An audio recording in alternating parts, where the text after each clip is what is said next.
Okay, I think we're going to start now.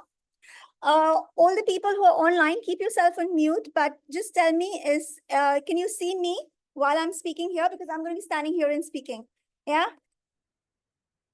Is this clear? Can you hear me? Yes. Yes, you can. Thank you so much. All right.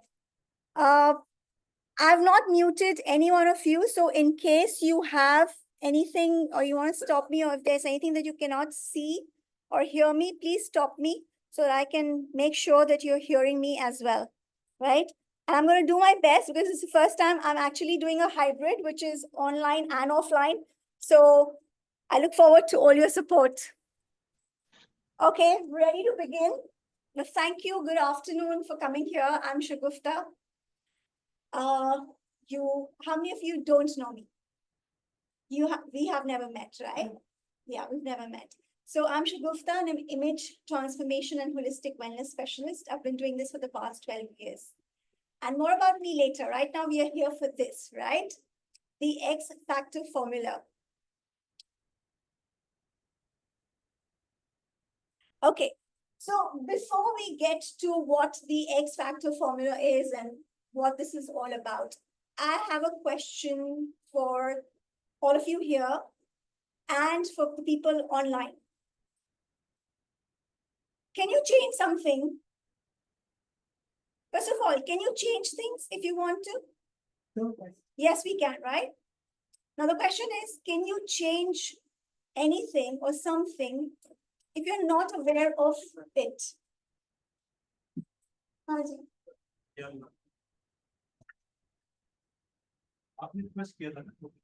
What? No, No, I did not. No, I did not. Thank you. It was the security. Okay. So coming back to the question that, yes, we can change whatever we want, right? But can we change something that we are not aware of or we don't know about? No, right? We cannot. So this whole masterclass is designed to make you aware of certain things which you probably are not aware of. Probably some of it you are aware of, and maybe some of it you're not. But even if you're aware of everything that I'm going to be teaching you here or getting you aware of, we get better with repetition, don't we? Sure. All right. So I hope that you take back something very valuable with you. Now, the second question is, what according to you does the X factor mean? What according to you? I mean, it means different things to different people, right? So if I'm telling you that I'm here to share with you the X factor formula, what brought you here? What, according to you, is the X factor? That little extra something? Anyone else? Red cherry on top of the tree. The red cherry on top of that, the little extra, right? That little oomph, that little that makes all the difference, right? The little cherry on the cake, that makes all the difference. Anybody online who wants to tell me what that X factor means for you? Or you can put it in the chat if that's more comfortable for you. Okay, so we are here to know or to get aware of what is the X factor and what is the X factor formula, because once you're aware, then probably you might want to change it and make it better. All right, so I'm handling two at a time. Hi, all right, so this needs voice. Okay, who is the world's fastest runner? The answer is here already, but yeah, who is the world's fastest runner? It's getting difficult. I'm handling two at a time. World's fastest runner? Probably Usain Bolt. Usain Bolt. I thought this Olympics someone broke the record. Okay, so according to Google, let's go with what the statistics are, okay? Usain Bolt so far, 9.58? 9.58 seconds in 100 meters. The second fastest? Johan Blake, 9.69 seconds, again in 100 meters, right? So what's the difference? 0.11 seconds between the two. Just 0 point fraction. It's not even 1 second. It's a fraction of a second between the two. But this fraction of a second, okay, let's see. The net worth, Usain Bolt, 31 millions. Johan Blake, $5 million. Just because he's number one and he's number two, there's a difference of $26 million between the two. That means 0.1 seconds is equal to $2.37 million. Why? Just because of that little extra, right? Now, look at this. What do you see here? Ice, water, and steam is the same element. One is ice, then you have the water, and then you have the steam. And what's the difference between ice and water and steam? Yeah. It's a fraction of Fahrenheit. 1 degree. It's just 1 degree that changes water to ice and water to steam. 1 degree, right? So the difference sometimes is just that little bit, but that little bit makes a lot of difference. So then again, coming back, look at this one. You know what this is? Take a guess. Fragrance. No, it's Aqua di Cristallo. It's the world's most expensive water. World's most expensive water. Take a guess, how much? $10,000. Okay, let's take a look. It's $60,000 for 700. It's not even 1 liter. It's $60,000 for this bottle. Of course, this bottle is designed specially. It has gold in it, but still, it's normal water. The same one that you have here is the same one. But the little extra that they've done to the bottle takes the price of normal drinking water. It's not water from heaven. It's the same water that you would have in the plastic bottle. But see where it takes the price to, right?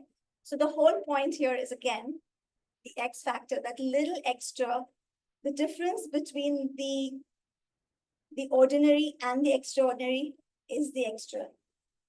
I think in this case, the reason behind the expensive price of this faucet is the branding. Yeah, packaging, Branding is very important.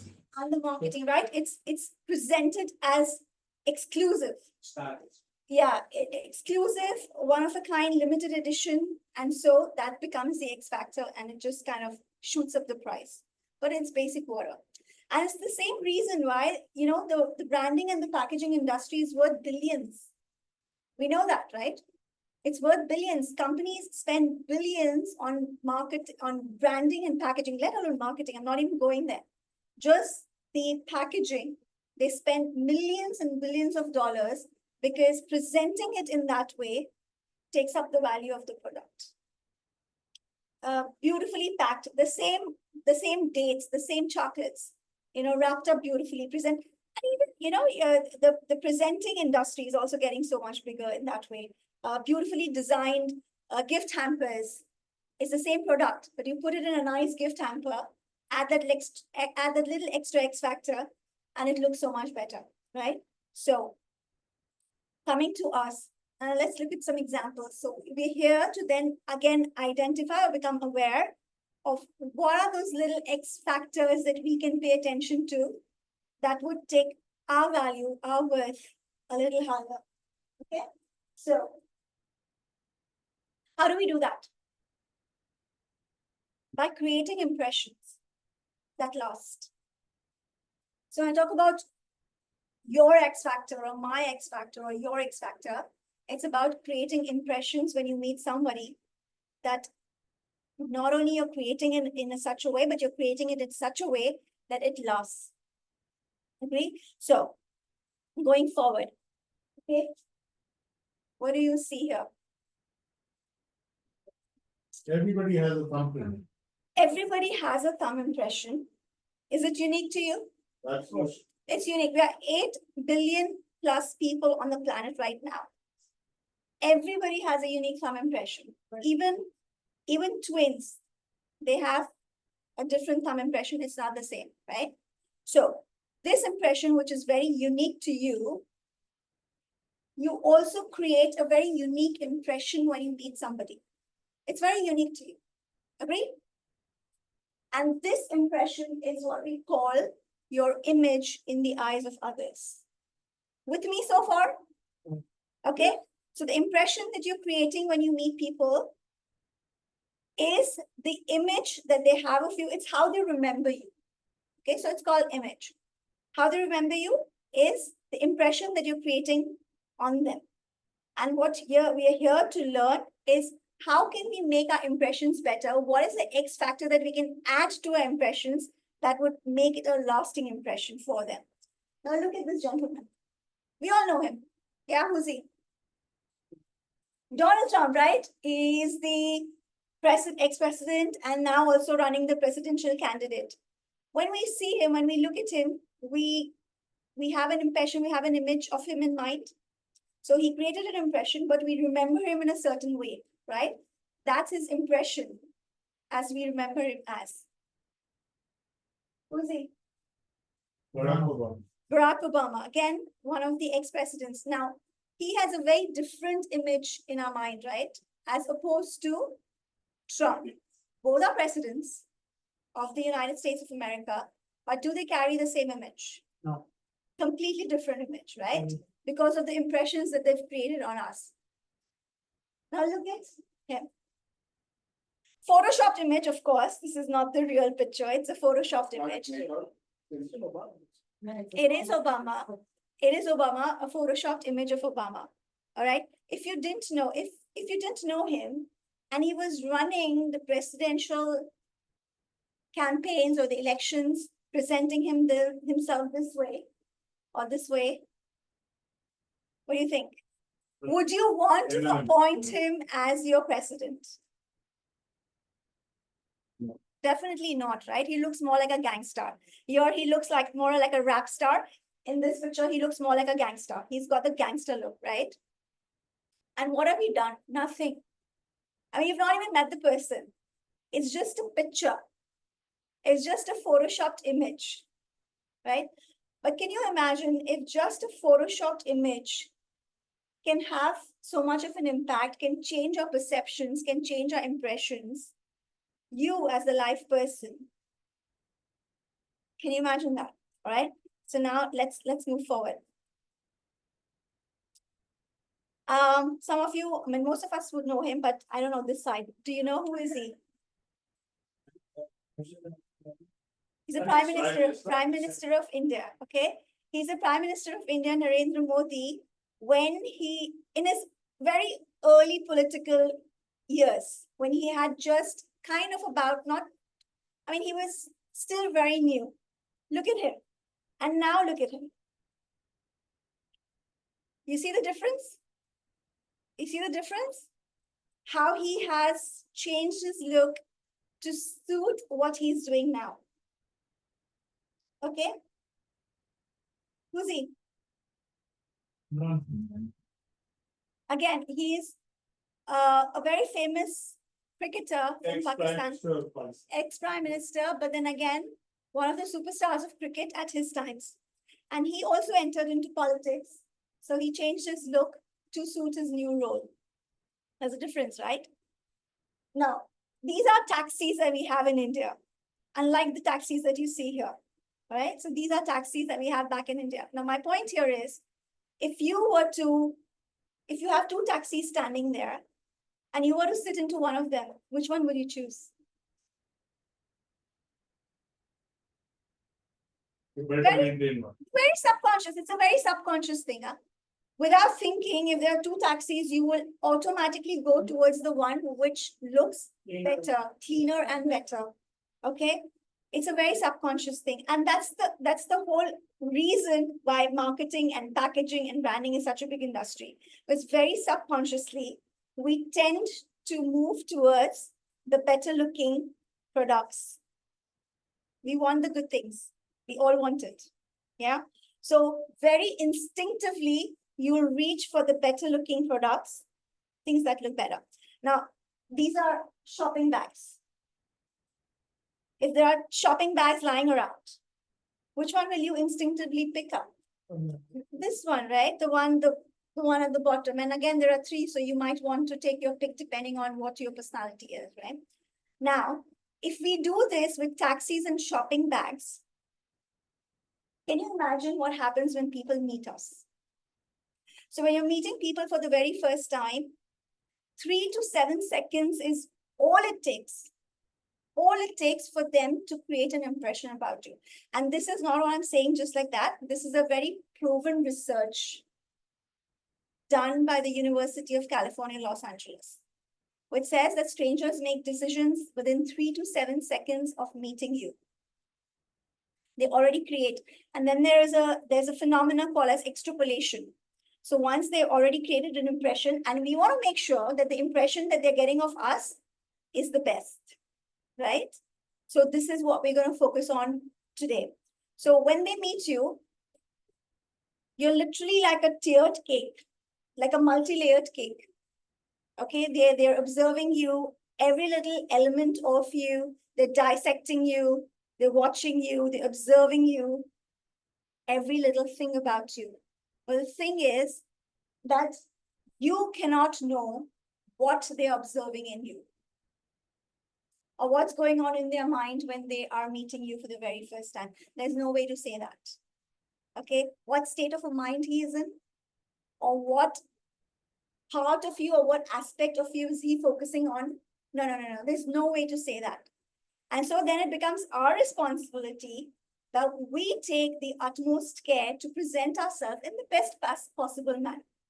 It's our responsibility, right? Because we don't know what they're seeing. And so then, and this is what I call as bloopers, or things or mistakes that we make very, very unconsciously, very subconsciously. We're not even aware of it, that we are making these mistakes. But the other person is observing, and we are not aware, right? And then again, what I said, you can change and you can work on and you can make things better what you're aware of. So this was the slide that I was referring to, right? So these are unconscious, subconscious mistakes that you make very unknowingly because you're not even aware of it. So that's what we want to avoid. Yeah, because we want to make sure that we are focused and we are very consciously presenting ourselves in the best possible manner when we are meeting them. Because the million-dollar question is then now, what? Is your image working for you or is it working against you? Right? So let's go forward. With me so far? Yeah. All right. You've seen this clip. Some of you must be aware. Yeah? Let's start.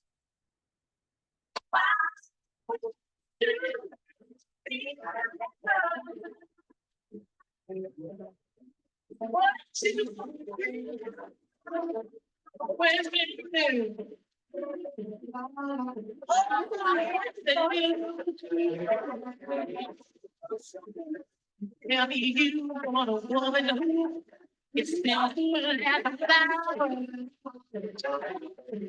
Well, if you want me to like that, you have to pay me like a flower. They don't be ready.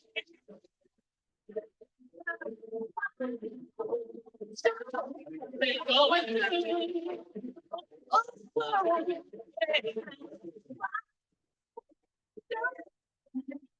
May I help you? I'm just checking things out. Are you looking for something in particular? No, well, yeah, something conservative. Yes. You got nice stuff. Thank you. How much is this? I don't think this would fit you. Well, I didn't ask if it would fit. I asked how much it was. How much is this, Marie? It's very expensive. It's very expensive. Look, I got money to spend in here. I don't think we have anything for you. You're obviously in the wrong place. Please leave. So they insult her and they ask her to leave because they think she cannot afford it, and she's not presenting herself like that. Thank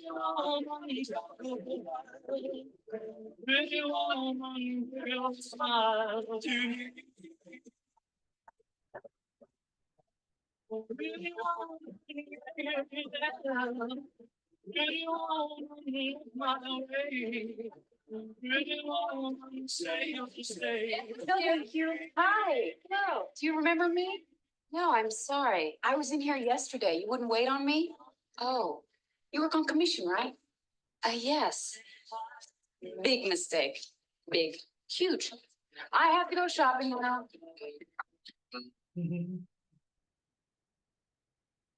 So did you see that? Yeah, same woman, dressed differently, and how the response of those shop attendants changed towards her. What changed?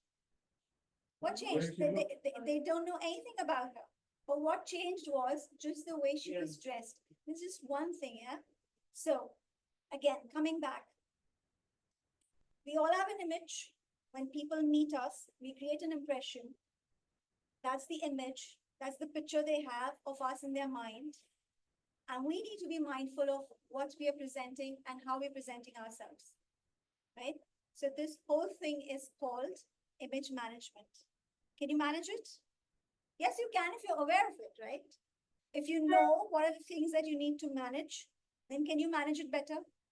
So right now you're doing it. Of course, you're meeting people, you're presenting yourself, and you're doing it very automatically without knowing what are the elements or what can be worked upon so that you can take care of it in a better way. It's a science. Why do I call it a science? Why do you think I call it a science? Well, there's a method to the madness. There's a method to the madness. There's a formula. There's a formula to the whole thing. And that's what we're here to discover and uncover, right? So I call it a science because there is a formula that works to create that chemistry, that X factor that we're wanting to create. So let's have a look. What are those things? It's called the ABCDE. So A plus B plus C plus D plus E would equal to your X factor. A plus B plus C plus D plus E equals the X factor. So you want to know what the ABCD is, right? That was what you're here for. Any guesses what those ABCDE can be? Let's take it one at a time. Appearance. A is appearance. I'm looking for the A. I'm looking for the A. Okay, what's the A? Appearance, appeal. Appearance. So it's the overall appeal. It's the overall appeal that we're looking at. If we attitude as well. Can be attitude, yes. But attitude, I don't put here. Attitude, I put in the next slide, which is correct. But I put it in the next slide, not here. So A is, let's look at it. Apparels, accessories, appearances. The first thing when you meet someone, even before they say hello, what is it that you'll notice? The way they're dressed. The very first thing, okay? So you're meeting somebody, he's coming, walking from a distance, he or she, and you're here. What's the very first thing you notice about someone? The way they're dressed. As simple as that. So which includes your apparels, the clothes that you're wearing, the accessories, and your appearance, which means the way you're groomed. The way you're groomed. Attitude, all that comes later. Right? So the very first thing what you notice is the appearance. Now, there is a lot in depth, in detail, but I'll just tell you about apparels itself.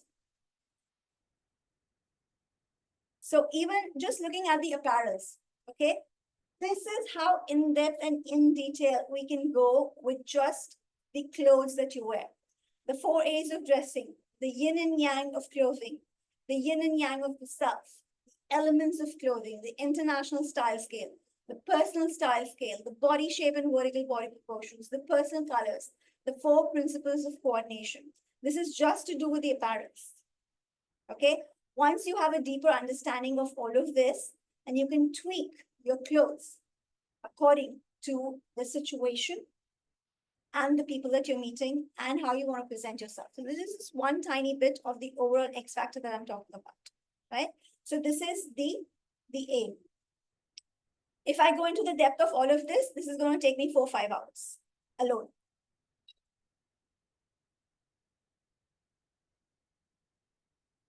Sorry about that. Okay, so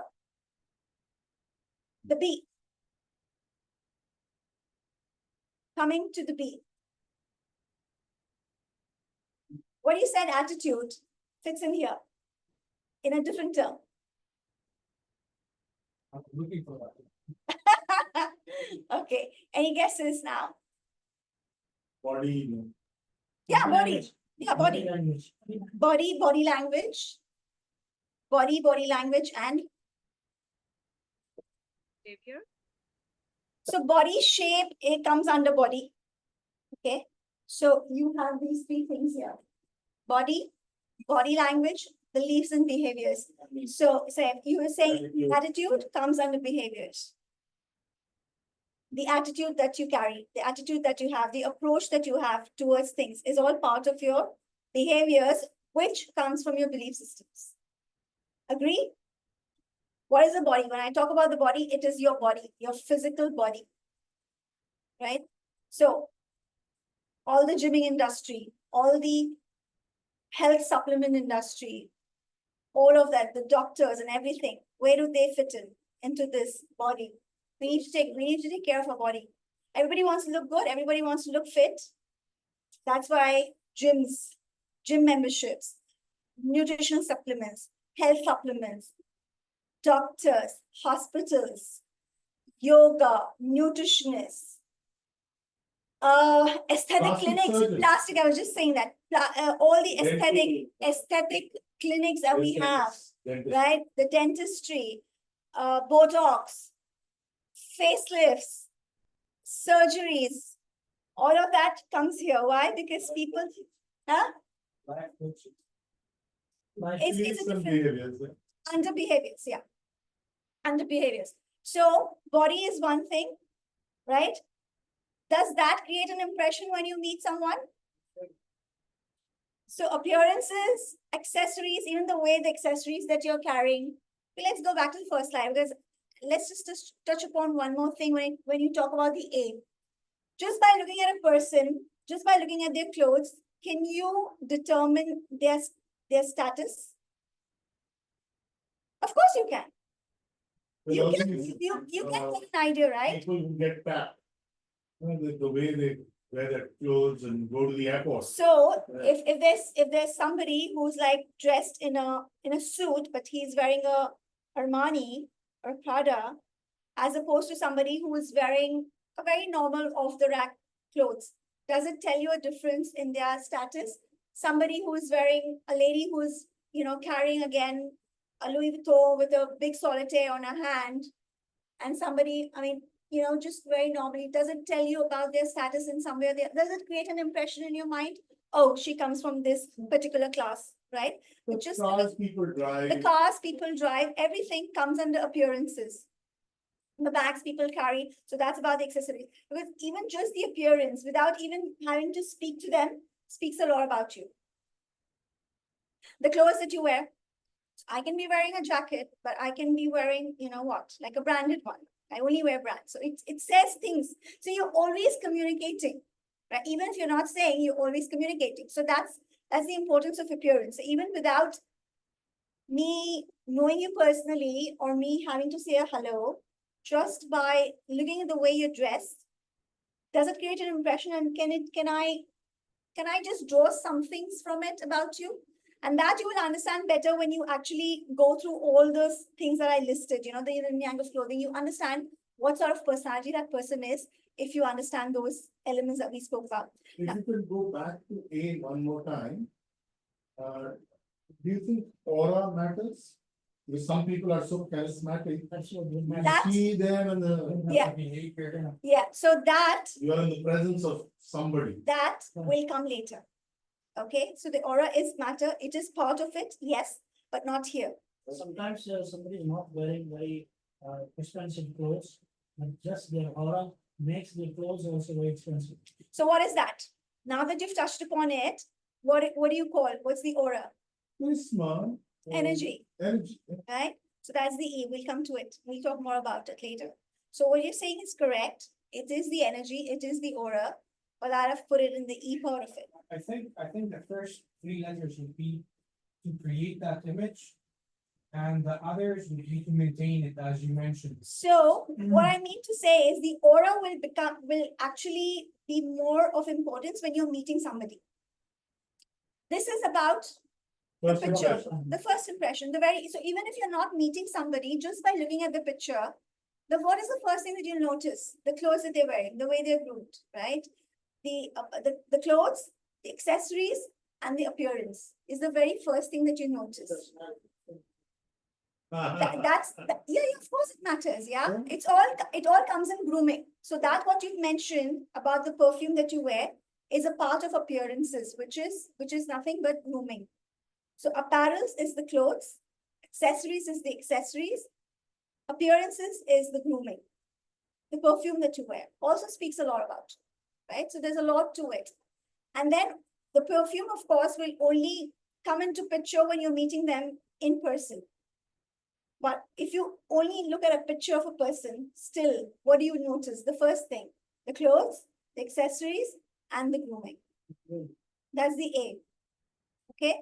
Then coming to the B is, as we discussed, is the body. Then the body language. How important is body language? Yeah. Sometimes you can have a very negative body language. Sometimes it can be very positive, energetic body language. And sometimes you mean, yeah, So, inclusive, you know. let's just touch upon this a little bit. So what all comes under body language? Postures, your gestures, Gestures, your postures, your gestures, your hand movements, your facial expressions. how comfortable you are in your body. Like some people are Confidence. fidgety and. Always, yeah. Personality and knowledge. Personality, knowledge about, Or whatever I'm talking about. that comes under communication, right? So here we're just talking about the body language. We're just talking about the body language, How you walk and carry yourself. how you walk, how you carry yourself. There's a No, term, if I'm if my level of knowledge is high, we're talking about, my body language would be a way more confident. Absolutely, Right? absolutely, yeah. So your body, Somehow related. everything is related, everything is interconnected, they're all joined together, right? But the point here is, even if you're not saying anything, does your body language communicate things about you? It do, right? Now, just an example, okay? At home, you've had your fight with your spouse. You're not talking to each other. Are you still communicating Yeah. with your body language? Yeah. You are, through your expressions, right? You are. it's called silent treatment. Yeah, the silent communication, right? It's also talking. See it when kids talk. You can understand kids from the. Absolutely, absolutely. They're so expressive. Yeah. The kids are so expressive. They are always expressing, and they don't care what anybody thinks about them, right? They're less manipulative. They're totally. They don't care. They don't care who, whatever thinks about them. They are themselves, the most authentic, best versions of themselves, right? And as we keep growing up, we bring in all these filters and the judgments and all of the things. And of course, they absolutely. So body language is, of course, your smile, the way you kind of all of it. It all depends on your consciousness. As much as you're conscious about yourself. As much as you're conscious with everything that's happening around you, it's all conscious. Awareness. Awareness and So consciousness. awareness is all about it, right? Body language, there's this term that I want to suggest is presence. There's some people. Who are present. like Yeah. Confident and And assured, So self-assured. also attentive. If you're attentive, that also the body language. When you're listening to somebody, somebody's saying something, to give them an ear, so they feel. So the body language is engaged. Yes. So you're Appropriate depending on the Yes, circumstance yeah. that you are in. But you'll be surprised, body language also has one very important thing, which is the handshake, right? So the number of things which is there in the handshake, a lot of them don't know how to shake hands correctly. A lot of them It's do. like a dead mouse sometimes. Yeah, they don't know how to shake hands correctly, which is surprising, because, okay, if the other person doesn't know, it's fine. But what if the other person knows the correct way to shake hands and you don't know? That's what he was saying, the knowledge that they know now, after we tell them that they don't know how to shake that. If you don't know that, you don't know these things, so how you do it. So he was talking Anybody about wants to knowledge. shake my hands and check whether they're shaking it the right way?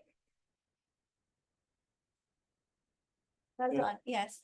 So once, somebody was shaking hands and it was very loose. I said, why? Somebody I could actually then have that conversation. Very first time if I'm meeting, I will not tell them this, right? It's only you kind of get comfortable when you've met a couple of times. So I said, why this loose handshake? Oh, you're the woman. I said, well, in the professional space, there is no gender. I can sue you for gender discrimination. So it was, No, but culture, yeah. In culture, certain cultures, right, so that's a different thing. So in this culture, it's the women usually will not shake hands. Understood. Okay, it's understood. It's because of the culture. But when you're shaking hands, make sure you're shaking hands the right way. Yeah. Otherwise, don't shake, which is okay. According to this culture, not shaking hands with the lady or the man not wanting to shake hands with the woman is acceptable because that's the culture.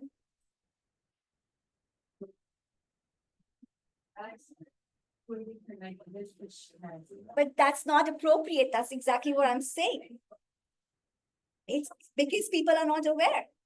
Because so again, communication, saying, sorry, in my culture, we are not allowed to shake hands. But when you don't shake hands, you don't shake hands. But when you shake hands the right way, right?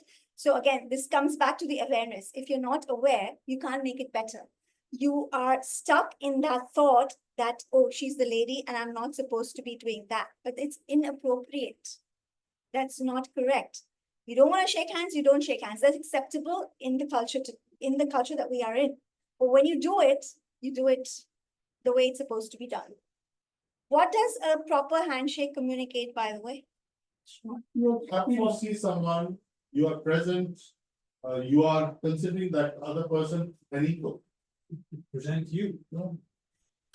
Again, a nice handshake, it definitely also, so everything is communicating things about you. Whether you, like we said, that layer of the tiered cake, right? They're always taking in information about you from the little things that you're doing. What In is- the Arabic culture, for example, they rub noses.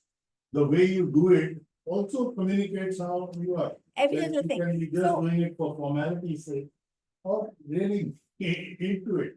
Image is what? Everything about you. A to Z about you, right? From the way you dress, you walk, everything about you. So Everything. everything about it is how we dress. This is how we learn in Toronto University, in McGill. Come on, يعني. And the teacher might look not so fancy with a beauty tone. This is all what it matters, how they look. No, that's one thing of it. It's You said a lot of times, this is the most important, the first people thing. who are cool, it doesn't matter their brains, their mouth, there's other things. We There are, multiple factors. there are multiple So factors. I see it. I don't judge you from the way you wear. It's- If I am I aware, agree. as said, why I need to judge if you dye your hair, let's say? I Not agree. I agree. What I'm saying is these are things to be aware of. It's ultimately your choice, what you choose. Yes. Nobody's saying that you have to do this, right? Because the things right in your country, in my country, in the shaking hands, even, and I can give you very odd examples like farting in the Middle East, it's so bad. I don't know in Asia, but in other Asia, in Philippines and in Tunisia, they say bless you. In Vietnam, Because it's normal. you remove the toxic, so this is exactly like shaking hands. Culture. hugging. Culture is, again, like I said, it's also cultural. I'm not saying it's not cultural. Certain cultures where certain things are acceptable. Imagine if you're in a place like this where it is not acceptable. The whole point is becoming aware. The whole point is becoming aware. One other thing I would like to say is, sometimes you create an impression by being different. Yep. I think I would like to introduce myself, branding specialist. That's exactly my job. It starts with self-awareness, you understanding exactly who you are and how you want to present yourself. Right? As a result, you will be conscious for everything around you. Then you know exactly how to present yourself the right way, right? According to your own standards, to match the environment that you want to introduce. Absolutely. Now, this gentleman over here mentioned something about a person who cannot afford good clothing, right? And we're not looking at the level of intelligence he has. Well, of course, it's a complete package. So Don't wear dirty clothes, don't wear torn clothes, basics. basics, you don't have to wear a Prada to look presentable, right? It's about how you present with whatever is available for you. Nobody's asking you to break a bank. You do Or steep. or steal, you can still look attractive, you can still look very presentable within the budgets that you have. That's the 4A, right? So again, Another thing I would like to mention is, a lot of places, for example, big customers, the way you dress, you feel the better you're dressed, the more expensive your dress, they take you to be expensive. Even if you're not expensive. So then they reject you just from that. It's an It impression, does happen. But you know, if they see depends on somebody, what end game you you're. know, they see the look of the person, the personality and the stuff, they look at it and say, okay, this is gonna be affordable, this guy is expensive. Just by the looks of it, he's gone down from a BMW, he is gonna be expensive. I used to live in Vietnam for 10 years. I worked with building here. Okay. So it just depends on how aware of himself that human beings. Like, for example, I met people who like got billions and they but just they will be wear very nothing simple. close. So then, So what is the image that you want Yeah. to deliver out? But that guy already built the image by being a billionaire. Now even if he wears tattered jeans or he roams naked, doesn't matter. yeah, He's become look at Mark Zuckerberg, okay? He's always, T-shirt. yeah, one thing, because he's already created the mark. Now he's changing his whole personal branding. He is, agreed. The thing is, coming back to impressions, to the point that you raised, there are two proverbs that we know of, right? The first impression is the last impression, and then there's a second one called don't judge the book by its cover. What you're talking about and what this gentleman was talking about is don't judge a book by its cover. Both are true. Both are true, right? You cannot judge somebody, the capability he has, by just the first impression. Usually, when you're meeting a person for the first time, the very first time, there is this phenomena called as extrapolation or the predicted value outcome theory by Professor Michael Frank, where he clearly states that when you're meeting a person for the first time, it's the first impressions that matter. Impressions can change when you are in constant interaction with that person over a period of time. So that's where the other proverb of don't judge a book by its cover come into play. I may have judged him incorrectly based on the first impression he created. But then I realized he's not that person that I thought him to be. And vice versa is also true. But do you think if you judge him, you could say in the wrong way, it's your fault or it's his fault? As in, sorry, just repeat that again. But I mean, when it comes to the word judgment, So you see how you dress or treat other, like the shade, different shape people. So they might not be you. They just don't like them. But you've seen the judgment risen on the colors. So this psychology actually works. It is there. It is elevated in me. you're speaking now, you're talking about like a special case. Yeah, no, it's I was speaking just in general. It's not exactly what I put it in the first slide, right? There's a big question mark. You don't know what people are seeing when they're meeting you. You don't know that because they have a lot of factors, their upbringing, the cultures they come from, what's their mindset. the way they perceive things is very different for different people. It all depends on the culture, the background that you come from. So that big question mark, you don't know what they're observing in you when they meet you.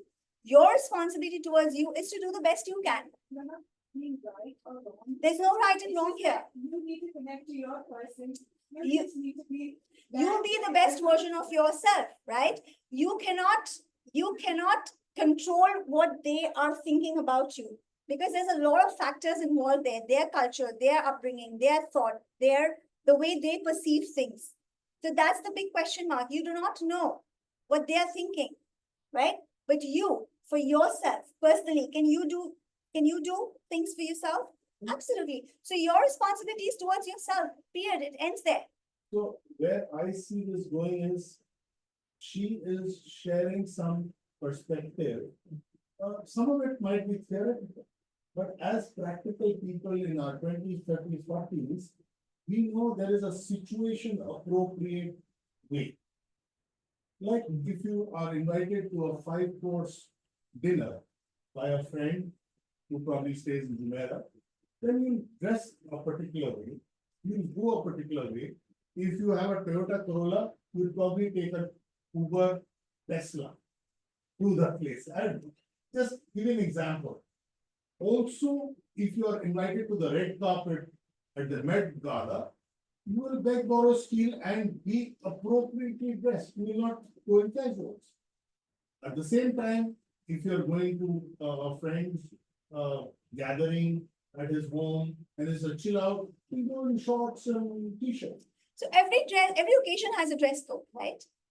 And you need to know that. So you will be dressed appropriately. You will not wear a shorts to a Met Gala. Or probably even if you choose to wear it, you're going to make sure it's a designer one, right? So which suits your personality. So again, becoming aware of your personality. Remember, we spoke of the yin and yang personality, and there are personality types and the different, it's a continuum. So once you become aware of your personality, then you can choose the clothes that make you feel very comfortable in your skin and in the clothes that you're wearing. And that's what happens, right? Sometimes when we see clothes on a mannequin, when we wear it, we don't like it. Right? It looks great on the mannequin. It looks great on my friend who is wearing it.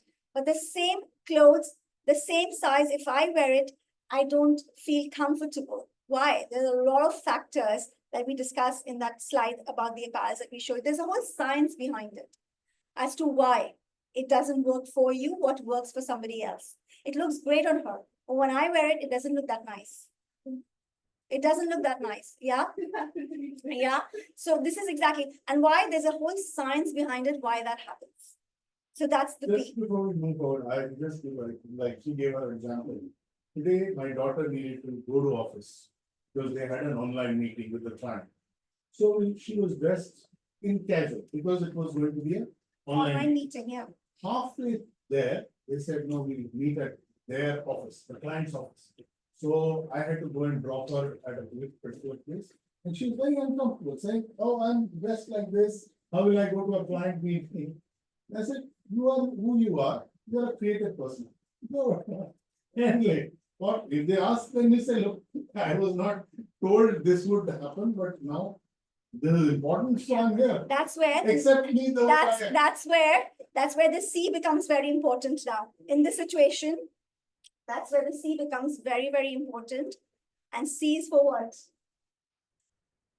Communication with self, communication with others, confidence and charisma, right? So you're always communicating. You're always saying things. Whether you're saying it or you're not saying it, are you still communicating? Yes, you are. Through the clothes you're wearing, it speaks about you, it tells people things about you. Through your body language, it tells people things about you, how open, engaged, receptive you are, how closed you are, right?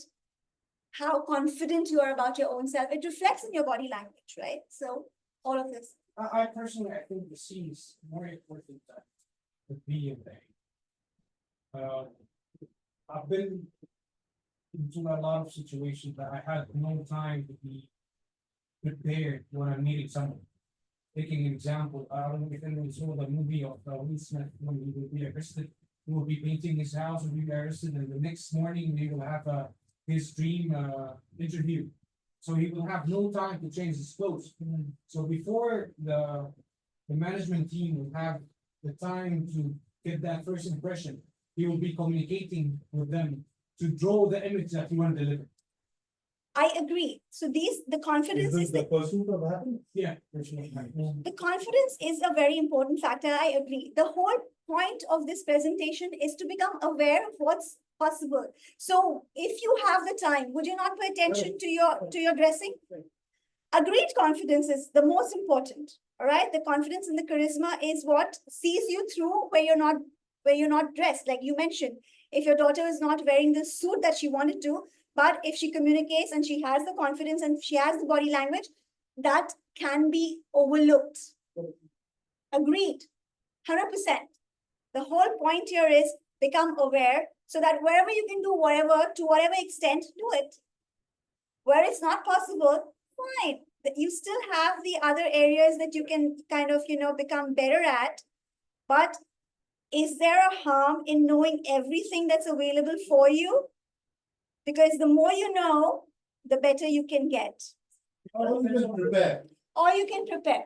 Right, if you don't have the time, and like in your case, in your daughter's case, where she didn't have the time to be dressed for the client's meeting, then what becomes important? The body language, the confidence she has, the way she's communicating, all of that important. But if she had the time, wouldn't she take time to dress If she had appropriately? known, But I would just want to, as he's rightly said, and I agree with him to a great extent, but eventually, everything may count in its own place, but eventually, your confidence, your charisma, and your knowledge will override everything. Because I tell you, like I've been in a lot of situations when the guy is dressing extremely good, right?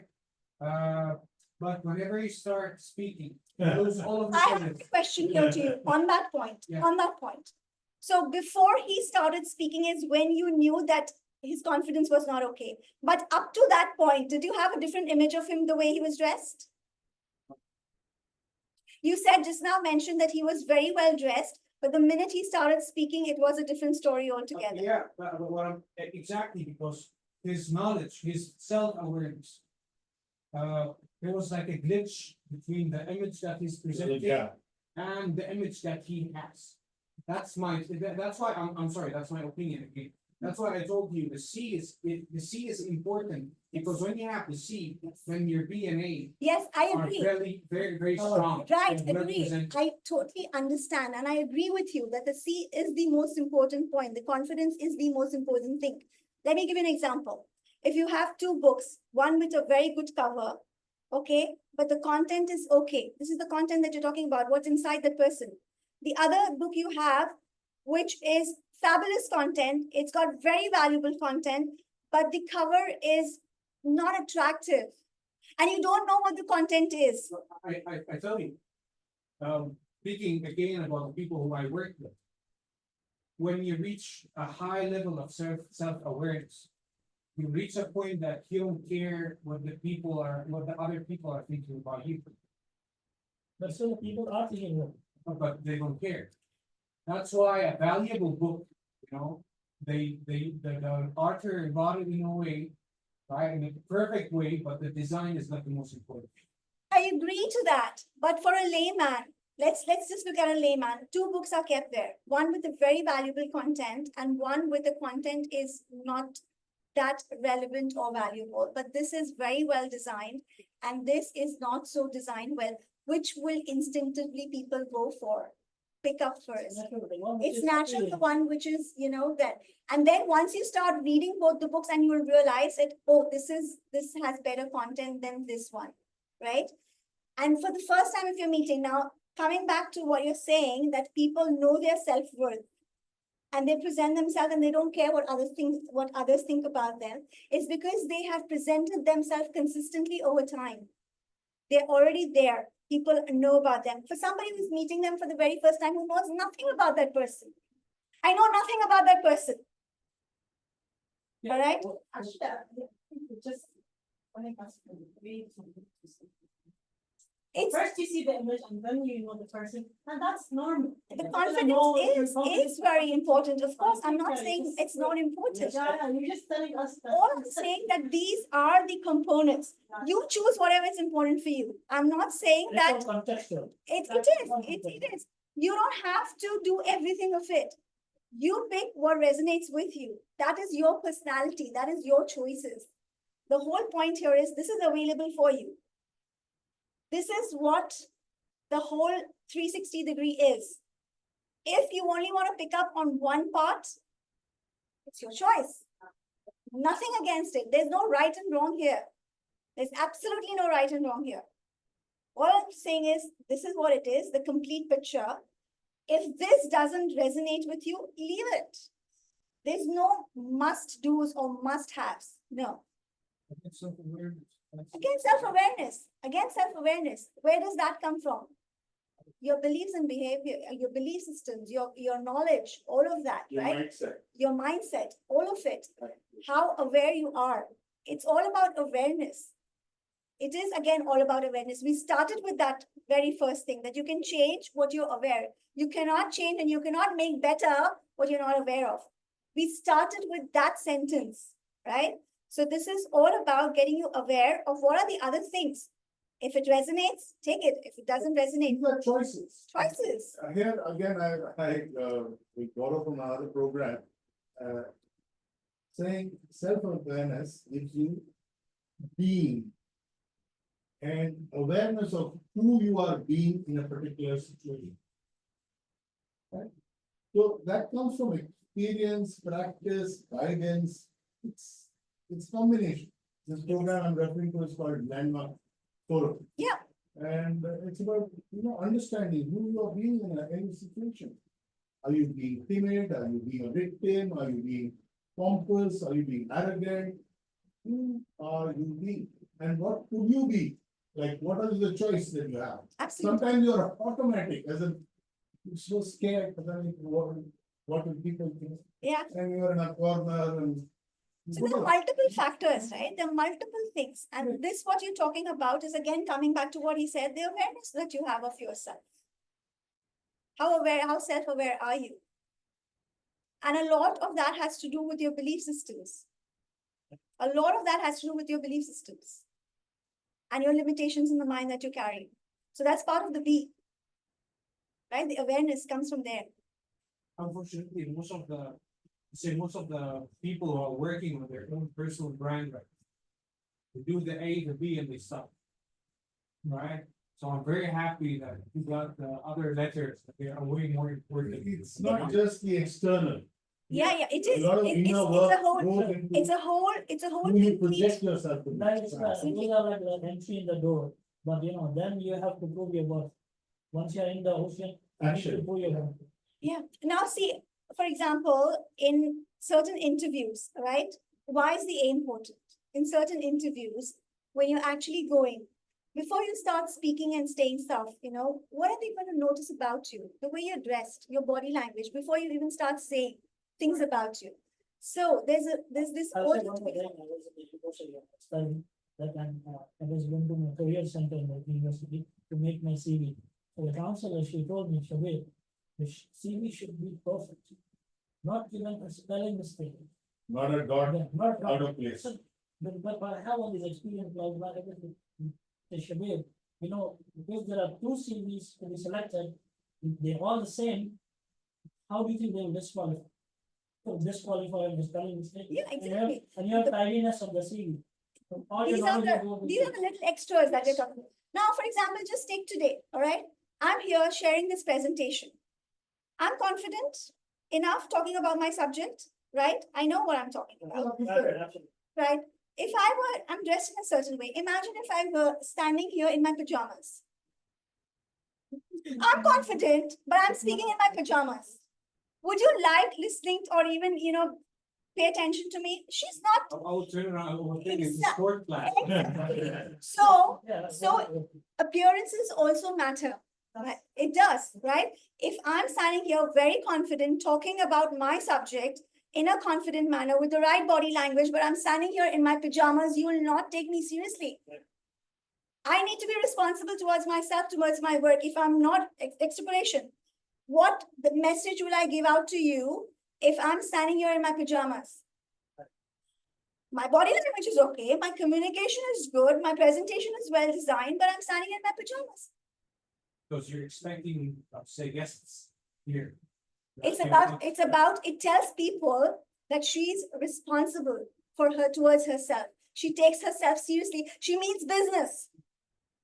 When I mean business, Can I just, do something? Yeah. I think we are on hybrid. We have hijacked you. The guys online might be feeling left out. they Are they, they they are there, Yeah. but they are Just acknowledge. they are not muted. They have the liberty to unmute themselves and speak up if they want to interrupt us. Please interrupt us. Please let us know that you're there. Okay. Yeah, because you rightly said they're there and they're here online. And that's why I always encourage people, come in presence. It's not the same. I'm not from Syria, from Damascus. And if you see the old Damascus, if you go inside these small alleys, you'll see the doors are mostly the same. There's this kind of X factor that you will see sometimes at the door. There's a bit of could be mosaic, could be any small design on the door. I know, yeah. Could be the door knocker or anything. But as Damascenians, we always try to put the value inside. For example, if you see Moroccans, the doors even in Morocco, if you go, the doors are very fancy. They work a lot on the door, right? It's their culture. But inside, they won't have as much attention to the inside as with the outside. So what I'm telling my beliefs here, I'll always like to present myself enough from outside, but I always keep the investment to the inside. Inside. Right. Agree. Everything is important. For me, all of this is important. Each one of it. A is as important as B, is as important as C, as important as D, as important as E. For me, personally. I think for all of us. After all, when Your choices. When we meet people, meet something that's wonderful, Yes. but it's not clear. Okay. He's not looking for I would say to myself, like, why you didn't exactly. work more on this? Exactly. You all did it. It's all important. For me, it's all important. But then everybody's free to make their choices.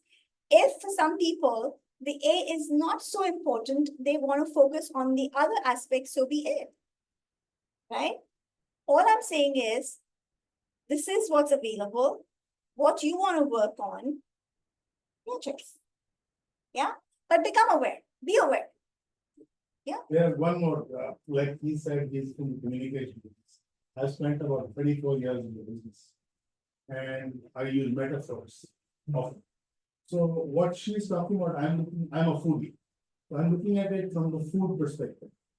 When you go to a restaurant, the way the food is presented matters, the way it smells, it matters. So you can't say, oh, it's the best fatouche or whatever, 100%. and don't go by looks. You just taste it. Exactly.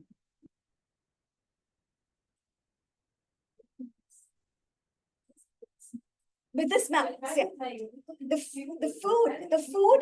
food is one thing that uses all 5 of your senses. You take it, it uses all 5 of your senses. My comment was because I was speaking about an individual.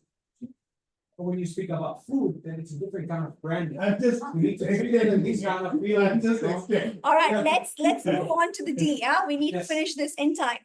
So what's No, the can I contribute something here?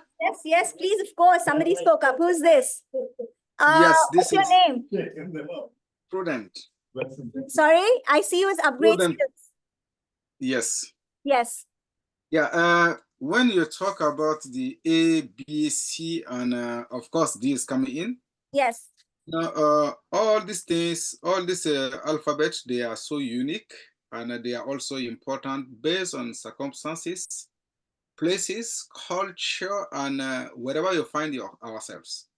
Like you may like to go to a particular place, you discover that at that particular place, that particular venue, what matters could be A. And when you are leaving that one to go to a particular place, you discover that in this particular place, maybe C is very important. Or you are going to a next place, supposing in the same day you'll be, maybe you want to attend something like 3 meetings, you discover that those 3 meetings, they are unique, and maybe meeting A will require A, meeting B will require D, meeting C will require, so it is unique. And to me, before you go to any particular place, you have to anticipate the place, anticipate the venue, anticipate the audience, and get yourself ready on how you are going to get in that place. Right. Like we talk, That's what we're talking about, the appropriateness when it comes to your dressing, right? So the 4 yes, A's of, when I was talking about the A, we spoke about the 4 A's. So one of the 4 A's is the appropriateness. And like you rightly said, in a day, there would be 3 meetings which are different. One would be in the morning, one would be in the evening, one, you don't have time to go and change your clothes. And then how do you change your clothes from the very formal to the semi-formal to the casual, wearing the same just by changing the accessories and just by changing a few tweaks here and there? How can you take one dress from one level to the other? So that's all what we learn in detail when we do the A part of it, which is absolutely correct. It has to be appropriate, right? And sometimes we do carry, if we don't have time, we do carry a change of dress, right? Because we know that what we are wearing is not appropriate for it. The A is also important. Right, can we move on to the D? Any more questions here online? We're good, yeah? Okay, great. So the D. Guesses? P for design, So demeanor, detail. detail. Demeanor would be your body language, right? Demeanor is your body language. Dedication is your attitude, your behaviors. So all of that, your approach, your demeanor would be your body language, the way you carry yourself.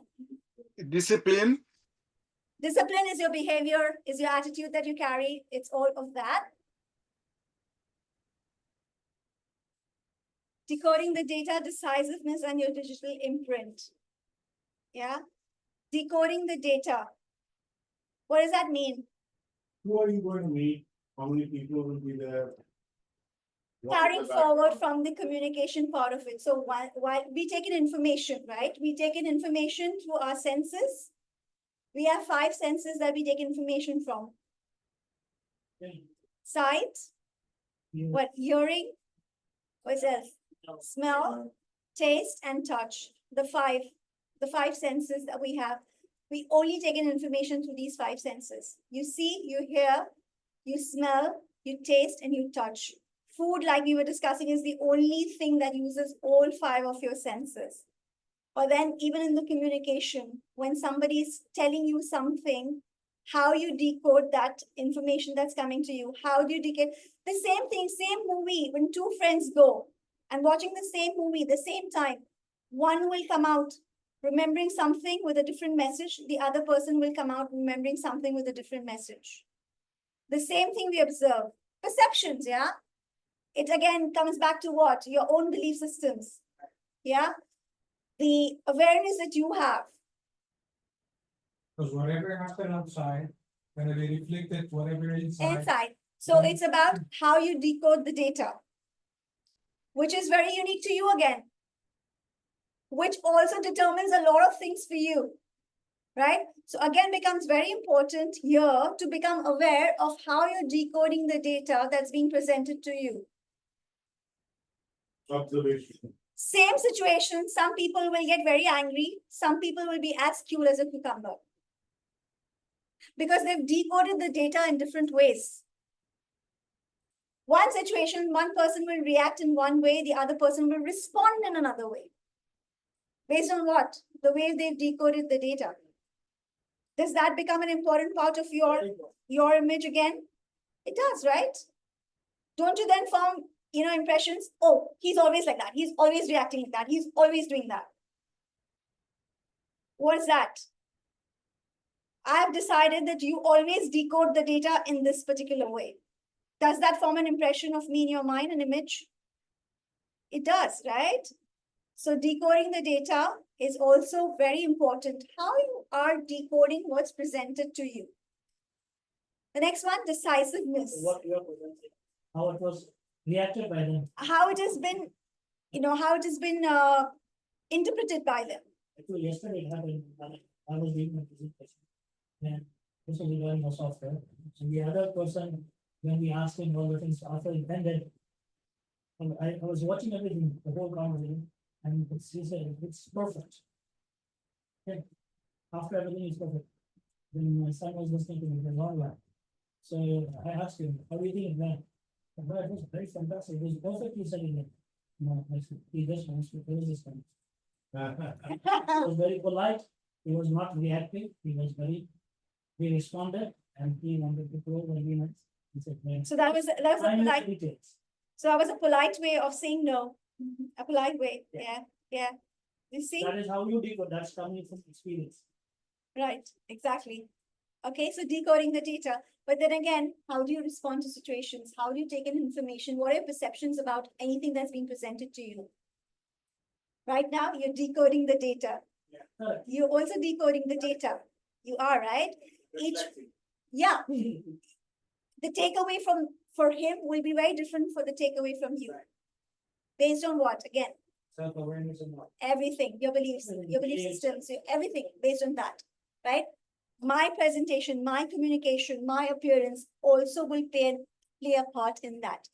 Am I responsible for what you think? No. But am I responsible for playing my part? I am. 100%. I can't control what you think or how you decode the data. No, I cannot control that. But can I control things about myself? I'll do my best. You put your best foot I will forward. do my best to make sure that I'm presenting myself in the best way with the knowledge that I have. Yeah, keeping all the A, B, C, D, E, and E in mind. How you decode the data? It ends there. You get it? Yeah? Yeah. Decisiveness. Decisiveness. This is a very important point that I've put in, which is very important. I believe it to be very important. Why decisiveness? Once you decide something, you stick to it. You don't differ. Should I not? Going to your friend, going to your wife, going to someone else. Okay, all good. Basically, We have yeah. not seen the future. Right. None of us know the future, right? But by being decisive, all the top leaders of the world, right? They don't know what's going to happen, but they decide and make things happen. It starts with a decision. Anything in your life starts with a decision. It's a very important choice that you make. You chose to come here. You decided to come here. Decisiveness also brings in confidence, by the way. Yeah, but what is the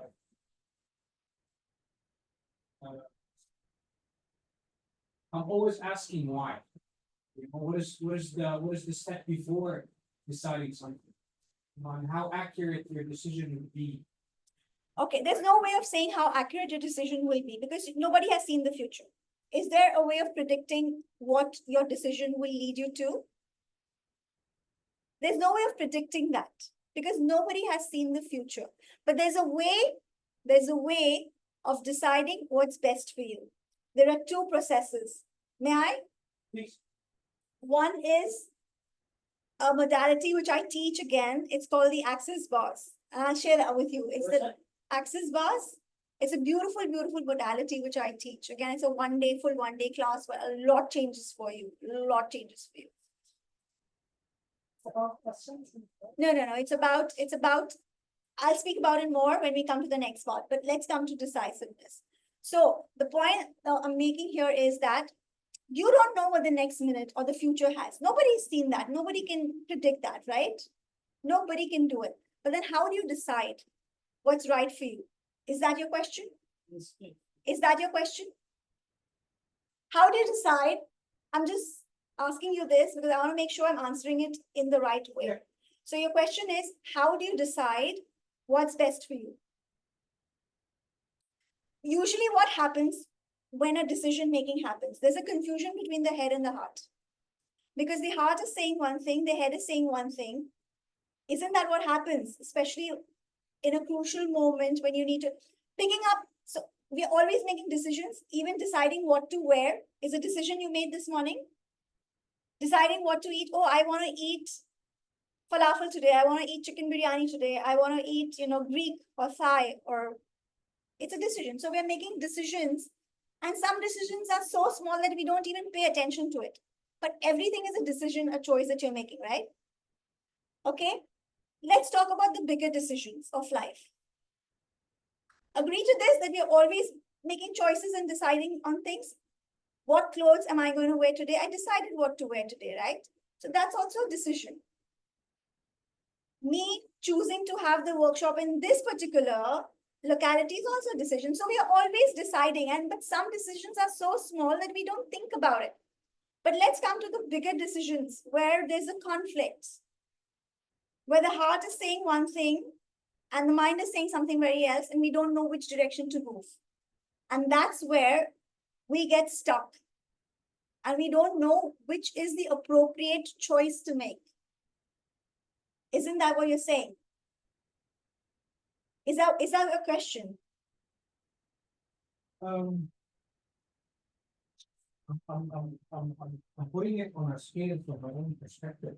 Yes. I'm aware that some of the decisions requires your knowledge, and some of your decisions require your feelings, right?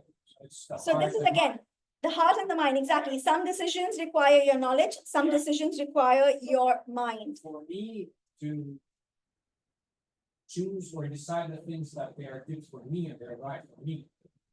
To improve that logical side, I need knowledge. And for me to improve that heart side, that's what I need experience. So again, it's the data, it's knowledge. So an interesting perspective that you have. So what are you going to go by? Are you going to go by your mind, or are you going to go by your heart? Because that's where the conflict is, right? Usually for a lot of people. That's where the conflict is. Should I go by what my logical mind is saying, the analytical mind? It depends on the decision. Like if you're choosing, or should I move to Dubai instead of staying somewhere, you need to put your mind. But if you are choosing the color of your dress for a date, then is what you're feeling. Those are little things. Let's talk about the bigger stuff. Right. Okay, let's talk about the bigger stuff. Let's talk about the life-changing decisions of your life, the ones that are difficult to make. Let's talk about that. Let's talk about a move to Dubai. Let's talk about quitting your job. Let's talk about moving countries. Let's talk about moving jobs. Let's talk about getting married. Life-changing decisions. Life-changing decisions. Usually, a lot of people are caught up between the head and the mind, and they don't know what to do, because you don't know what the future will be like. What will be the outcome if I go by this?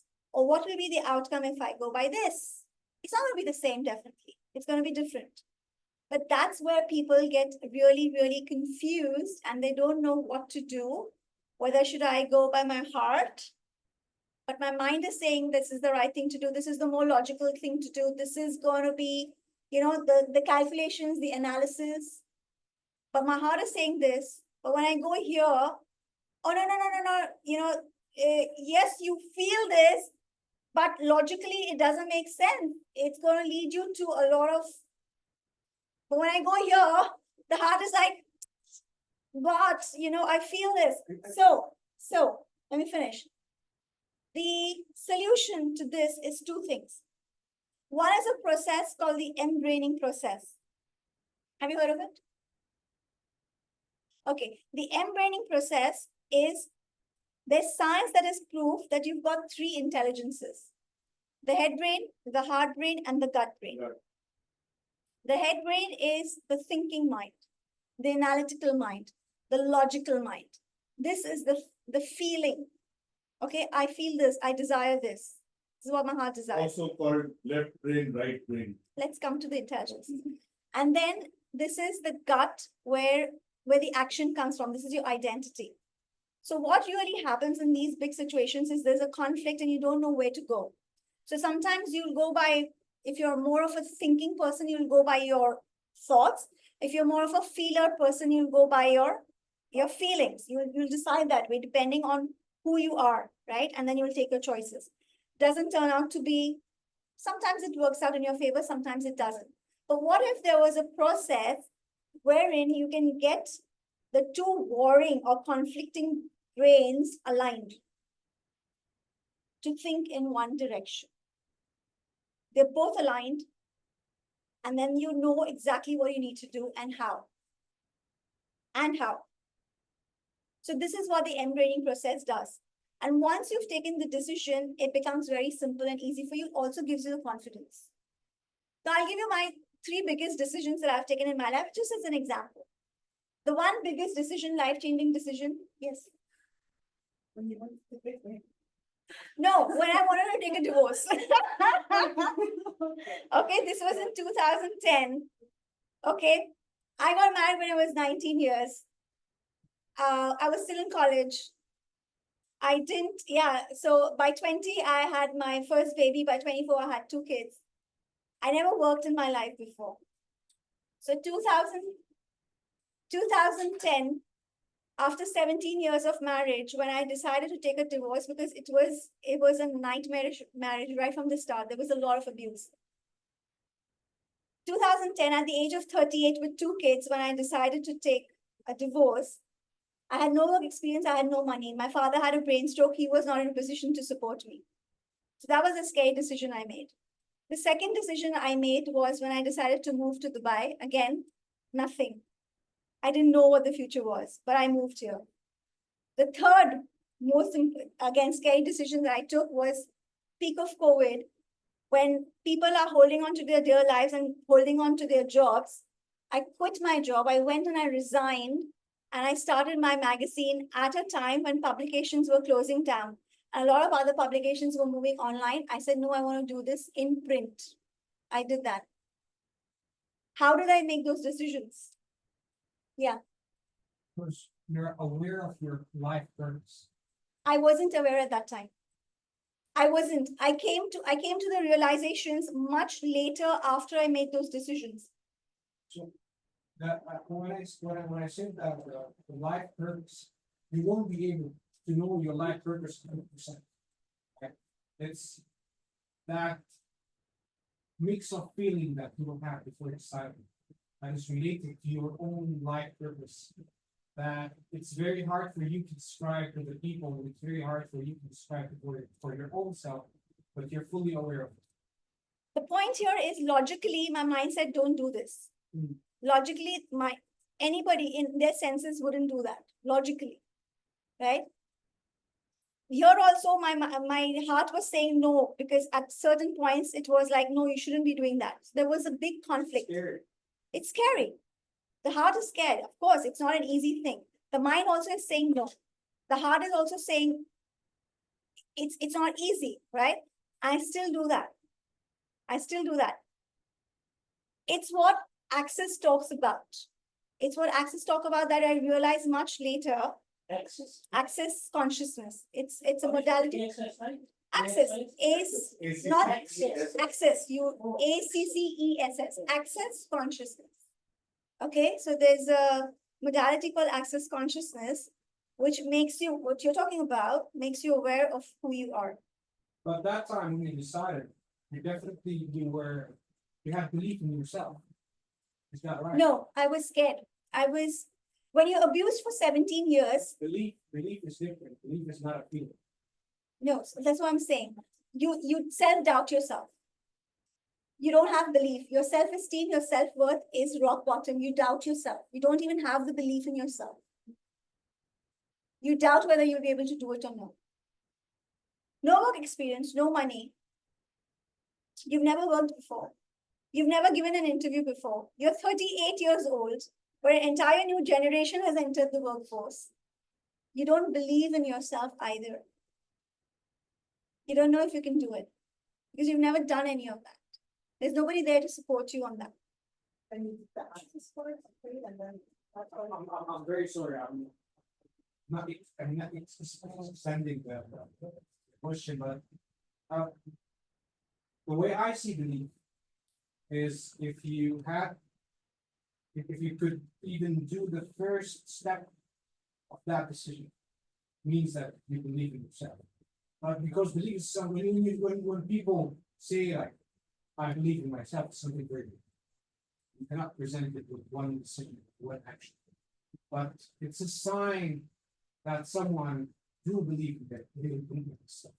That's what I see.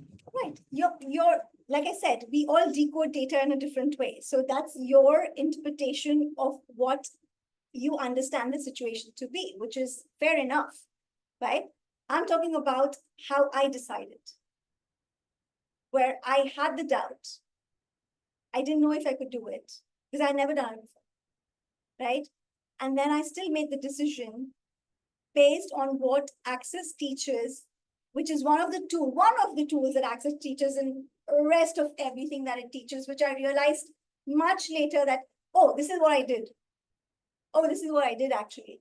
So the tool that Access, so embraining is another process, which is again a fabulous process where it aligns all the brains into one direction and you see things from a higher plane, where here you only see this. And sometimes during that process, a third path may open up which you not even thought of. But looking back on your past, do you see that point in that moment of your life, you were confident? Like now, when you're very aware of yourself, your consciousness. I wasn't confident. That's what I'm saying. She was pushed so hard, it I hurt wasn't so confident. bad, she had no other choice but to jump.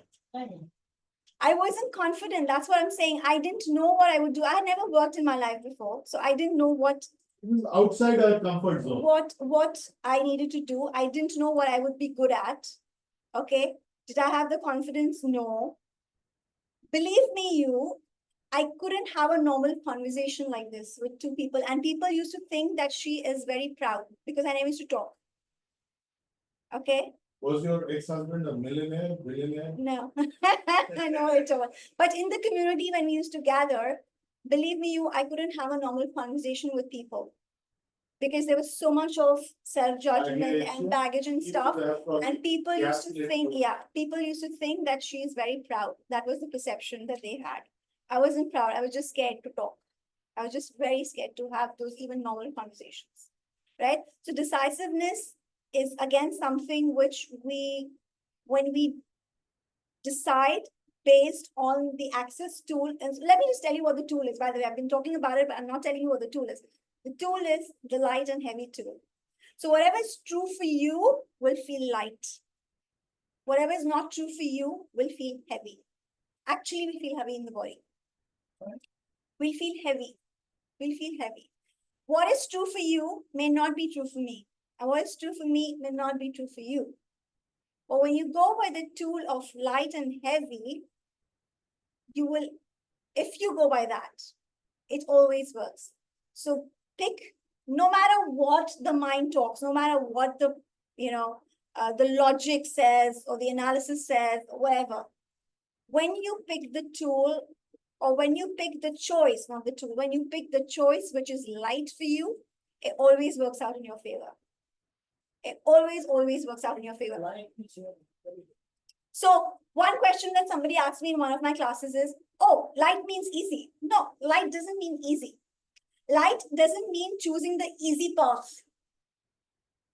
The light path may be the more difficult path, but it is the path which is true for you. So when I talk of the light and heavy, it's how do you feel in your body?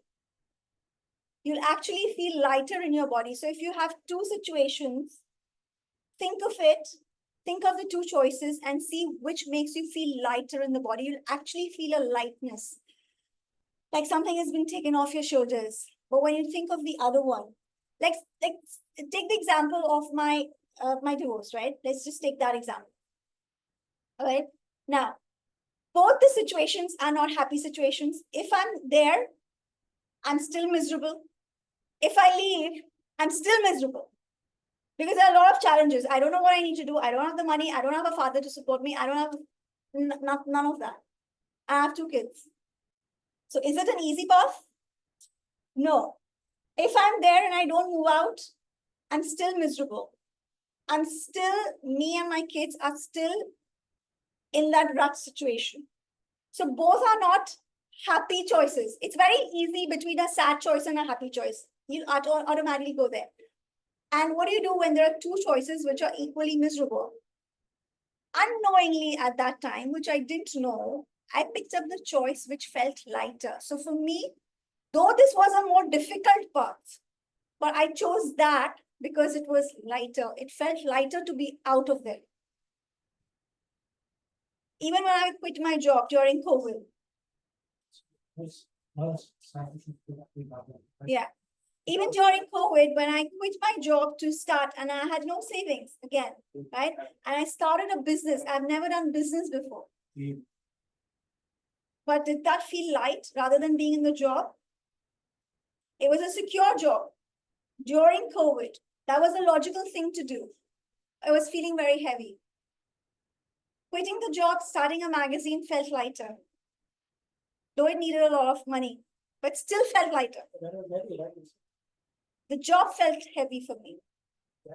The job felt heavy for me as opposed to quitting the job. That felt lighter for me. And starting my business. That felt lighter. I did that.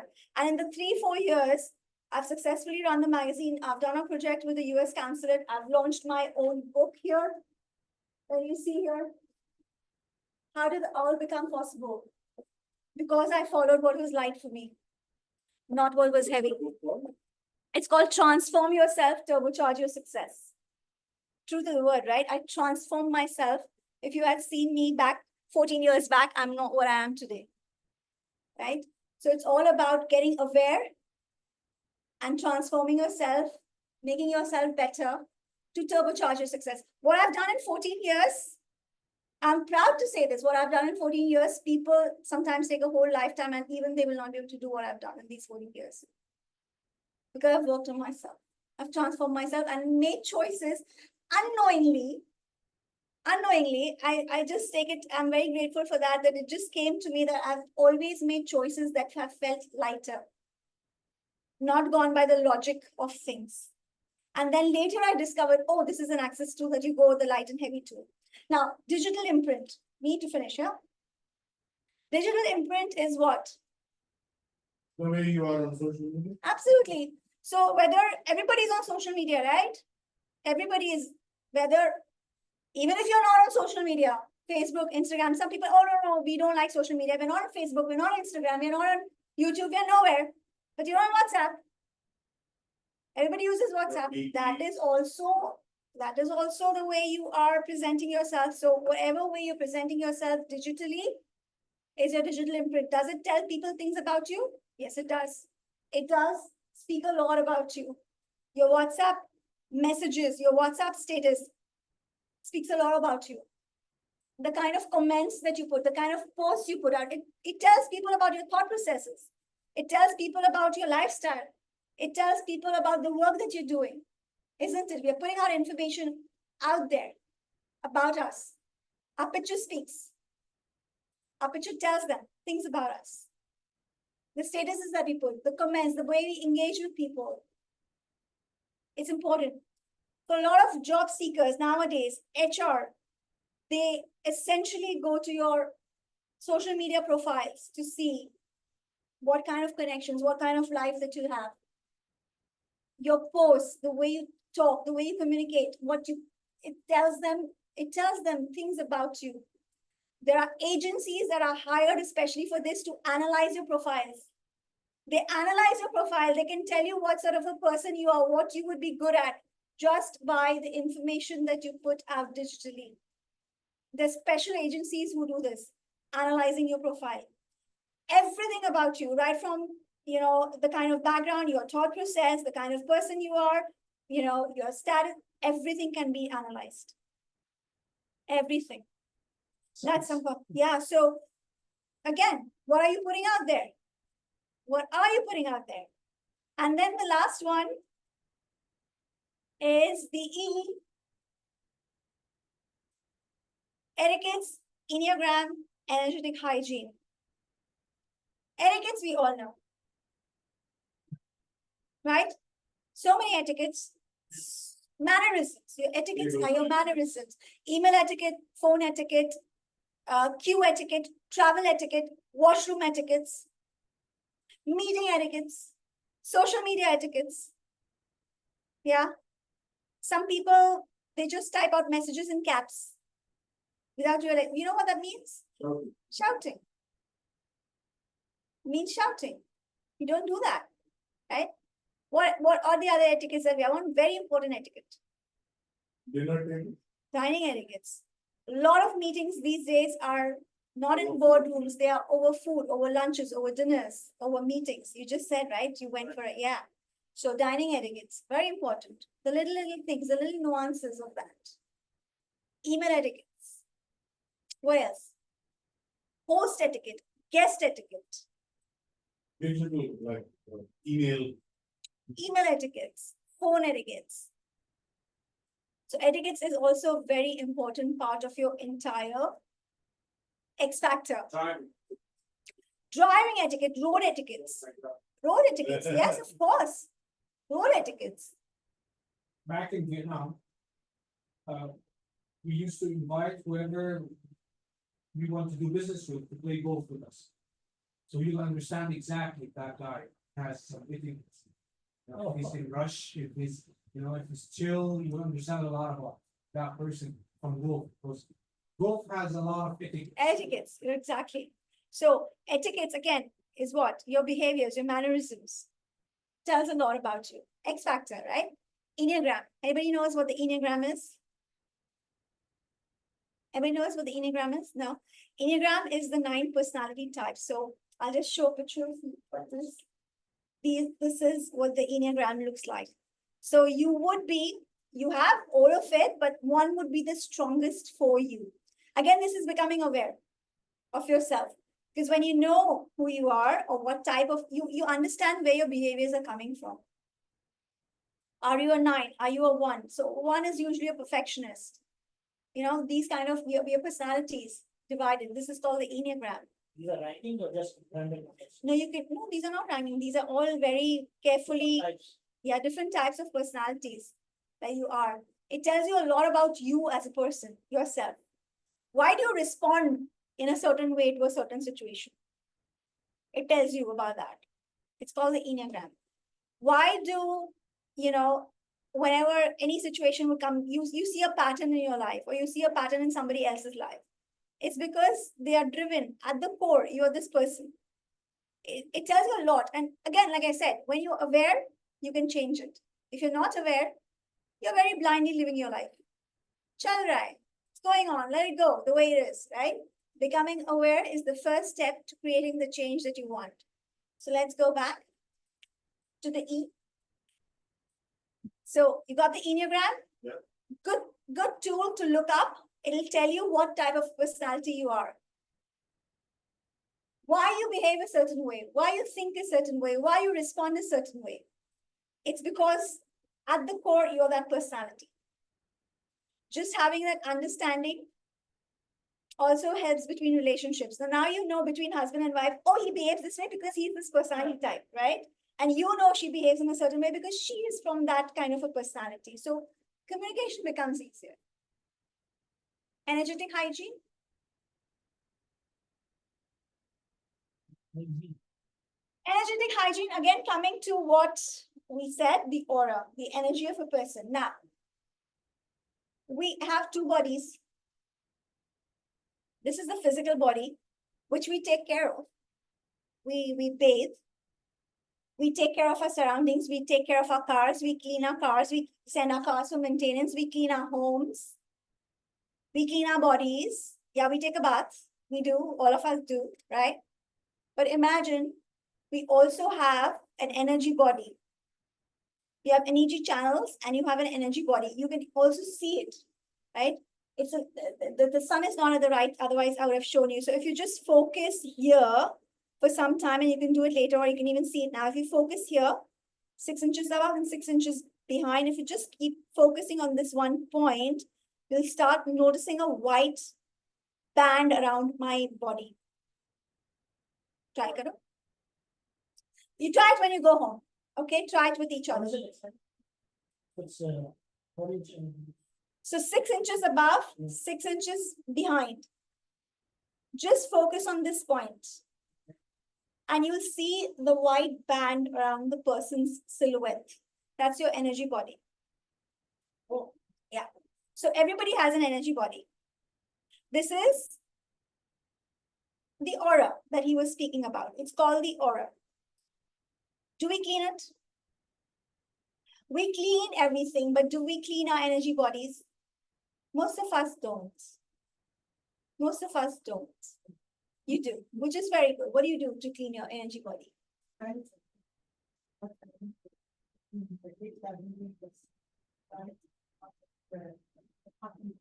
Journaling? Yeah, and then sometimes I journal, and I write again what I want, how I want it.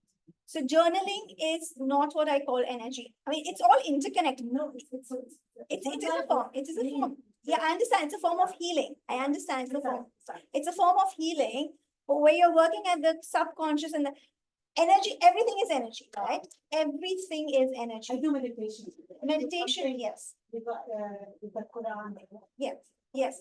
Meditation, namaz, meditation. These are all ways, simple ways of getting your energy cleared. Meditation, journaling, what you said, where it works on the conscious and the subconscious mind, because that also has an energy, right? So you're kind of healing yourself, reflective mode and stuff like that. But there are special tools to clear your energy as well.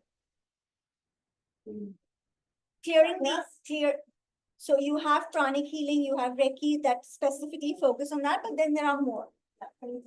So that's access bars. Yeah. Access bars, there's body whispering, there's B4 formats, just holding points on the head. Yeah, yeah, I teach that. Yeah, so you just hold and then you run the energy and a lot changes. Because at the core of everything, it's energy, right? Everything has an energy. Words have an energy. Everything has energy. But if you're specifically, here I'm talking about specifically clearing your energy body. So all what you talk about, journaling, about meditation, about praying, praying in whatever way you do, you go to the church. Yes, it's a form of, the energy there is different, right? So each place, each person has a different energy. And there are multiple ways of doing it. But what if there is one specific tool that, boom, you do it and a lot changes. It's like specifically you're doing it. It's like a dry clean, a hard wash. Rather than doing the small stuff, one session and boom, a lot changes. So energetic hygiene, because once you start clearing your energy, once you start clearing the garbage, so in the physical world, what is the garbage, or what is the toxicity, or what is the dirt that we see? The dust. So you clean your tables and your chair, you will see a layer of dust, right? Your cars, you'll see getting dirty. You don't take a bath for 2 days, you'll see a layer of dust and sweat and grime. So the same way your energy body, which is there, there is energetic garbage that settles on your energy body. There's energetic garbage that settles on your energy body, which needs to be cleared. Can you give me an example of someone that has like clean energy, or say like, yeah. Okay, you cannot have 100% clean energy. Why? The minute you've had a bath, the minute you've cleansed it, will dust start settling again. And again, we've not cleansed ourselves, or we've not been taught to clean our energy body. So right from the time that we've been in our mother's wombs, and I say it's even beyond that, I say all this, the garbage, the energetic garbage, by the way, are the thoughts, the feelings, the emotions, the judgments, it's all there, right? Wars going on all the time. One person shouting at the other. There's constantly stuff that's happening. And this is energetic imprints that are let out in the atmosphere around us, which is constantly settling on you. Even when you're in your mother's womb, she had her thoughts, emotions, feelings. You as a baby absorb that. She was in her mother's womb. She's absorbed that which is passed on to you. That is what we call as generational trauma. You've heard of that, right? So there's a lot of stuff that we have or we've carried with us. This is the energetic garbage and toxic garbage that I'm talking about. So there's lots that you are carrying with you which needs to be cleared. Now, even if you started clearing it, there's lots to clear. There's lots to clear. Okay, there's lots and lots and lots to clear, because the minute you start clearing it, dust starts settling. The minute you clean your table, dust will still settle. So the minute you start clearing your energy body, you think it's going to remain clear forever? No, there's going to be energetic toxic or garbage that will keep settling. You cut your nails you go to the salon once to trim your hair. You think you don't need to visit again? You do that once a month, right? You don't cut your nails once a month, or you do cut your nails once a month. And if you don't cut it once a month, what's going to happen? It's not that I've done it once and it's done. No, you can't take a bath today and I said, I'm done for life. It's a routine. It's a routine. Same way your energetic hygiene is also routine. How often you need to do it?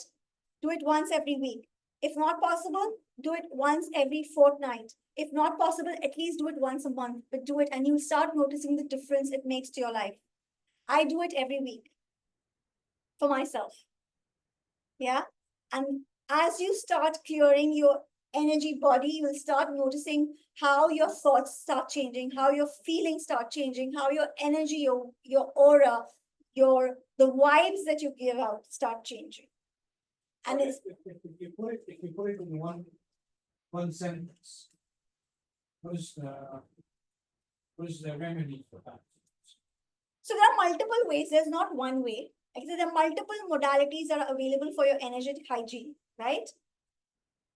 Multiple. So I'll give you a couple of them. You've heard of Reiki. You've heard of pranic healing. It works on your chakra systems. But that I call it primary. There is more. So if you really want to do the high level stuff, according to me, and in my opinion, and what I'm aware of, there may be different things. I'm talking about what I'm aware of, and in my opinion, what I've experienced and what I've done so far. Axis bars, body whispering, B4 formats. Fabulous. B4. B4 formats. B4. Yeah. B4 formats, what it does is, our body is made up of earth elements, right? So body is made up of 5 elements. There is water. 72% of our body is water. There is earth. So all our muscles, tissues. So there's earth, there's water, there's fire, the acids in your body, all that. Then there is wind, the wind element, and there's the space element. So your body is also made up of these 5 elements. And all needs to be balanced. Because if it is out of balance, that's when you start seeing all the diseases and ailments happening. So the B4 formats is literally a way of kind of balancing out these elements, which also then starts affecting your thoughts. But Axis is fabulous. B4 formats, body whispering is where you tap into the energy of your body and you clear out stuff from there. So all these are different ways of your energetic hygiene. We've almost, so coming to the end of it, the X factor formula, to sum it all up, we are creating impressions all the time. Are we? Yes, we are. 100%. This impression is our image. The way people perceive us and the way people remember us. Image management is all about creating the right first impressions that last. Okay, when you're meeting people for the first time. The formula to focus on, to be what you were talking about, what Landmark teaches you, is to be that person. To be your unique X factor is the ABCDE, all the factors that we've just decided. And it is an ongoing proactive process. It's an ongoing process. It never ends. Till your last breath, you're going to continue being you, and you're going to continue to be better than what you were yesterday, right? Right. Are you going to be happy being what you are today? No. You want to, even if you're in a job, you want to grow in your job. Even if you're living in a 1-bedroom apartment, we are designed to grow and evolve. We want better stuff, and why not? So it's an ongoing proactive process. What you are today, if you're doing something else, you need to present yourself that way. And you need to be that person, right? To take things in a forward way. So this is all in all the sum of what we did. So what's the next? The next factor formula workshop. So what we did today was just the tip of the iceberg. But if you want to learn more, then I'm having a workshop, a whole day workshop from 10 to 5 in 5 Tech Al-Sufu on Saturday, 12th October. Anybody would be interested in joining? Yeah. So the investment is 450, but if you join today, then it's 300 only for the whole day. Okay? So for the whole day. It's for the whole day. So we're going to go in depth of what we've discussed today, especially the A part of it, because that's a whole lot to cover. But I'll teach you some more techniques of whatever we've discussed today as well. That'll be like a practical workshop, how to clean and stuff. I'll teach you a lot of more stuff of whatever we've done. So today was just 2 hours, 1.5 2 hours, but this will be a whole day workshop. All right. So this is on the 12th. What else is available? Is the X Factor Formula Bespoke. It's one-to-one coaching and sessions, again, depending on where you are and where you need to go. So this is different. What else do I do? The Progressive Parenting Principles workshop again, which is 4 Fridays. Now, this teaches you a lot about communication. It's for people who are parents or who've had parents. We've all had parents. So either you had a parent or you are a parent to somebody. Here we discuss 18 fundamental concepts. And these 18 fundamental concepts are life-changing, which you can apply to your children, to your parents, to your spouses, to your friends, to your colleagues, to whoever. But once you understand the fundamentals, then it becomes a lot easy to understand things and to communicate. It's called the progressive parenting, I call it, but because either we are parents to someone or we've been, we've had parents, right? It teaches you that. So how much is that? 500 individuals, 750 as a couple. But again, if you join today, then I'm offering it as 350 and 680 only. I like the word investment. It is an investment. It is an investment in yourself, right? And this is the community that I have, because I sometimes, this is my WhatsApp group. Again, I post sometimes a lot of freebies and stuff. If you want to join the WhatsApp channel, then that's the one. If you want to join the community, then that's the barcode for it.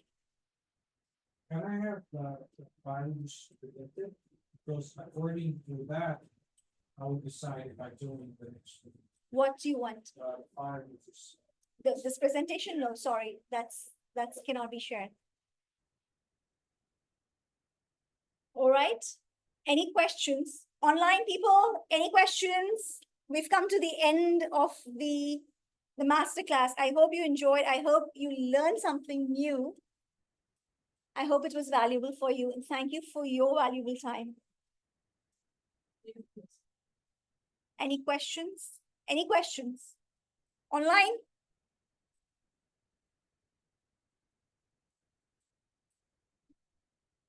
So, Shagufta, you do this besides Aspire? Yes. I do this besides Aspire. Like I said, I'm an image transformation and holistic wellness person. So that's what I do. I enjoy doing this. So besides Aspire, I also do this. We are launching Aspire as Arabian Frontrunner, relaunching it next month. What is that? Magazine. My magazine. Yeah. That's what I do. You're very welcome. Thank you so much for joining in. I find you on LinkedIn. Sure. Take care. Bye-bye. Take care. Bye. Thanks for coming. I Okay, find you online. Yeah, thank you so much for this great presentation. It was so informative, and I've learned a lot from this training. Thank you. Do you mind showing me your face? I can't. Yeah, we've met already at BNI Greens. Ah, okay. And then Yeah. I'll just say, surprise, I will just surprise you, and here I am. But you know about Prudent. Yeah. Prudent. Yes, of course. I Yeah, remember you. yeah. All right. Here I am, and it was a pleasure, and I look forward to see you again. Thank you. Take care. Bye-bye. Bye. All right. Any more questions online? Oh, I see some questions here. Wait a minute. Let me see. Yes, yes, yes, yes. No.